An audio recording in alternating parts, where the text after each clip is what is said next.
আমায় ছুটি দিতে বল। সকাল থেকে পড়েছি যে মেলা, এখন আমি তোমার ঘরে বসে করব শুধু পড়া পড়া খেলা।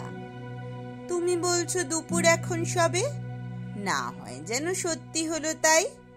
একদিনও কি দুপুর বেলা হলে বিকেল হলো মনে করতে নাই? আমি তো বেশ ভাবতে পারি মনে, সূর্যি ডুবে গেছে মাঠের শেষে। বাগদি বুড়ি চুবড়ি ভরে নিয়ে শাক তুলেছে পুকুর ধারে এসে।